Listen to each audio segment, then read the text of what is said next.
I'm Eloise Ansell. Welcome to Clinic Chats.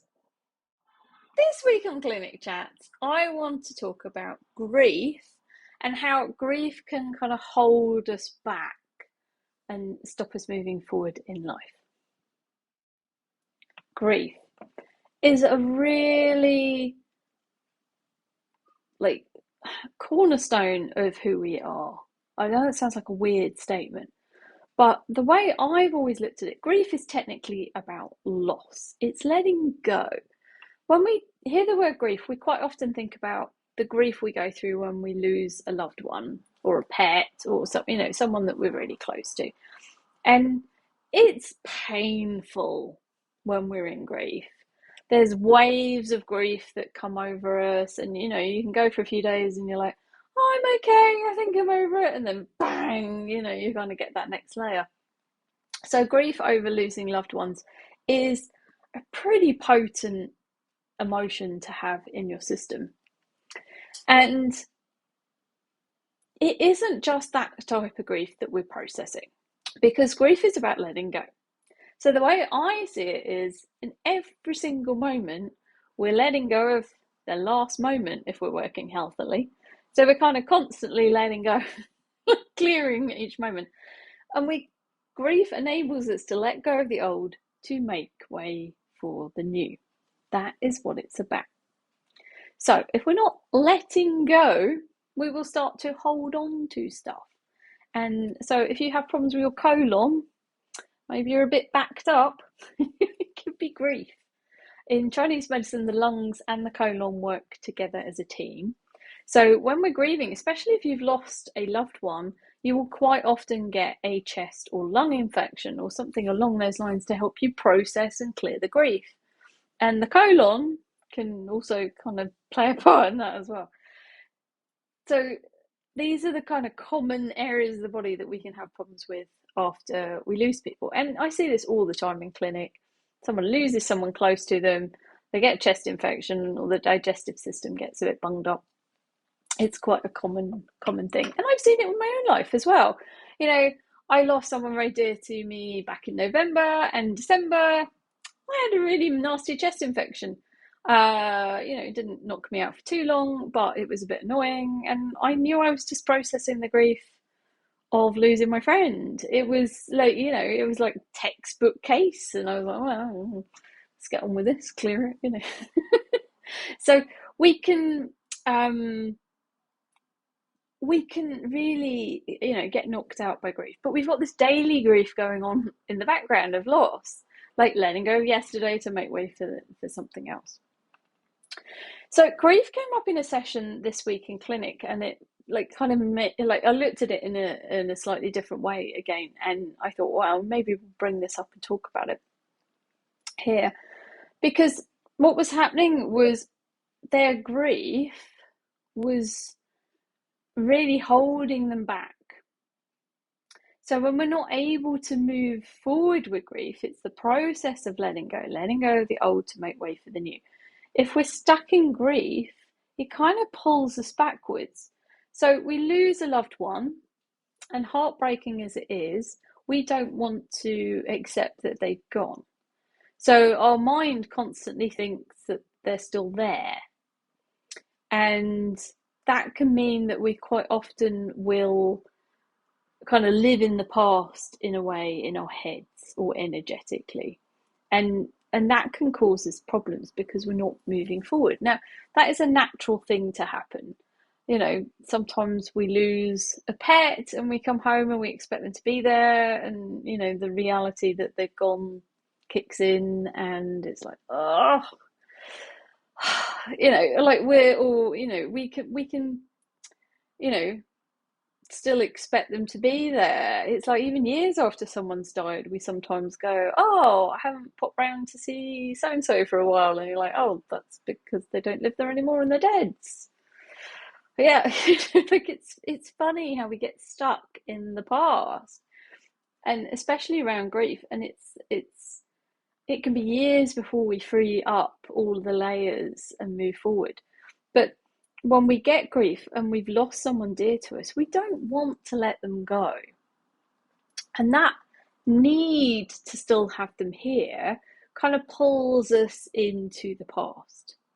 So this can, be a natural process, for the first few months or few weeks after we lose someone.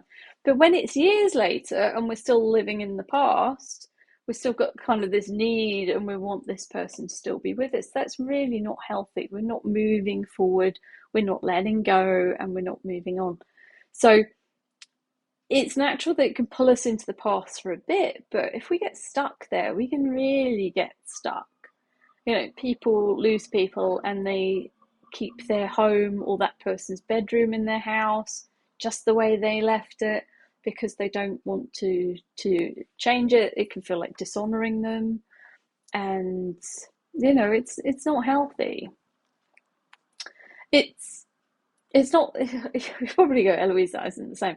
But what my brain's going to is, when someone buys you a present and you don't really like it, and you kind of have it in your house for a while, and then eventually you're like, yeah, that might just break or go to the charity shop. It's just like we naturally will have that energy of clearing stuff out. It's just a natural thing. We might hold something onto something for a while, but we will naturally, if we're functioning healthily, we'll let go of it. But when we don't, and we, just want to hold on to stuff because, you know, we can't let go of anything. It's like, if you clear out a loved one's home after they died, I had to support doing that a couple of years ago. If I had tried to hold on to everything of all their possessions, that wouldn't be healthy. But it was quite healthy for me to take a couple of things that really remind me of them or them and me, and have them around. That's fine. But if we like take all their stuff and we just put it in our life, that isn't always practical. You might end up with massive furniture that does not fit your aesthetic. It's too big for your home. I mean, like, and you think, oh, no, I've got to hold on to it because, you know, it was my great great grandfather's or something, and it's a family heirloom. And it's like, well, someone else will probably really love this. It doesn't work. If you're living in a studio flat and you've got this massive wardrobe that is the family heirloom, it's really not practical. It's just, so I know I'm going to exaggeration, but it we can't clutter our lives up with other people's stuff. So grief gives us the energy of kind of wanting to stay in the past and hold on to stuff and not move forward. But as that grief processes, we should naturally start to want to be a bit more practical and to let go of things.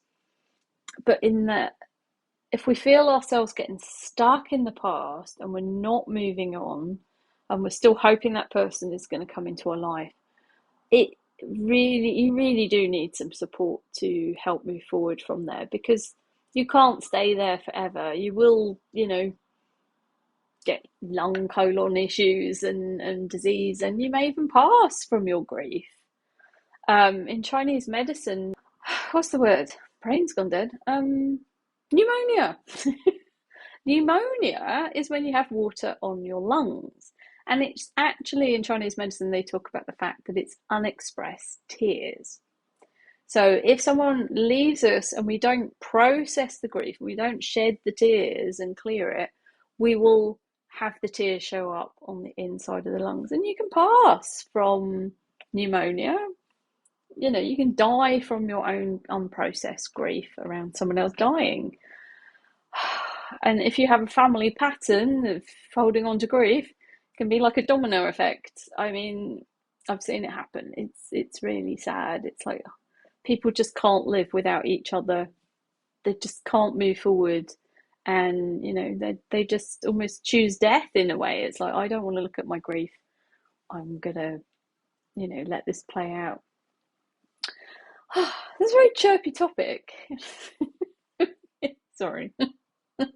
I hope you're finding this interesting though. So if you know someone who is stuck in grief, or maybe yourself, just look at it. Now I'm using death as, because it's the obvious version of grief, but it can be smaller things as well. So I always say we should grieve for, I get really upset when handbags break. It's just like, oh, I really like you. When you find girl thing, you find a handbag that actually works for you, and it's got the right amount of pockets and the right amount of places, and it's just the right size, and it's like when that happens, you don't want to let go of it, but eventually they do wear out. And I was walking home the other day and I couldn't find my keys in my handbag, and I was like, where are you? I just realised there's now a hole in the back of the lining, and the keys had fallen through the hole, and they were like in the under. I was like, eventually found them. I was just like, my handbag is falling apart. Luckily, I bought two when I found it. I went, oh, this is good. I'm going to go and get another one because it wasn't that expensive. So, but like we can grieve for the loss of things like that we get very attached to. We get attached to a lot of things in our lives, a car, a handbag, a pair of shoes, um, and even a sofa. I used to get very attached to my sofa. It broke. I still carried on keeping it for years, and in the end I went, Eloise, this is not practical. Get rid of the sofa, buy a new one.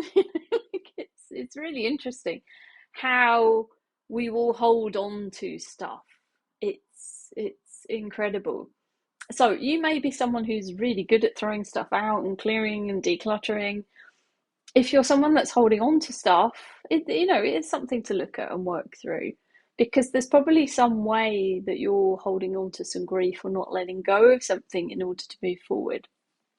And when things stop working or they pass their sell by date, or like a broken sofa or a broken handbag, if you carry on using it and it's just not usable anymore, you've got to let go. You've got to go and have the excitement of buying a new one, or finding that that new thing that's going to make you happy. It's not practical, it's not healthy to keep using stuff that's broken. So have a look at your life, and you're like, where am I holding on to stuff that is broken and I could replace it? It doesn't have to be like the big things. It could be the small things. It could be, do you know what? My chopping board is just really past its sell by date. It's split. Maybe you've just banged it around a few times. You've lost a corner. I don't know. I don't like chopping boards, but it's the first thing that came in my head. But we can put up with stuff that just isn't functioning and isn't working for us. So we've got that pair of shoes that got so thin. We really should either get them resold, or put a new sole on, or get them fixed, or we should say goodbye to them. And we tend to just keep holding on to them. So have a look at your life and see what you could kind of upgrade. What do you need to let go of? What can you let go of? Because the more you can kind of let go of things and free yourself up, it can really make a big difference in your energy. And if you start changing your external world, your internal world will start to change as well to reflect it. Or if you start getting therapy and you're working on your internal world, it can start to change your external world. So grief is a topic that I may make a series on at some point, because it's one of those big topics we can talk about forever. But if you've got any questions or comments, please share them below. If you enjoyed this video, please like it. It helps me out in the algorithm. And subscribe to my channel if you like enjoying these clinic chats. And be lovely to see you for a session one day. You can find out about my free sessions below. And if you want a little bit more Eloise, and I look forward to seeing you again, hopefully. And have a great day. Take care. Bye.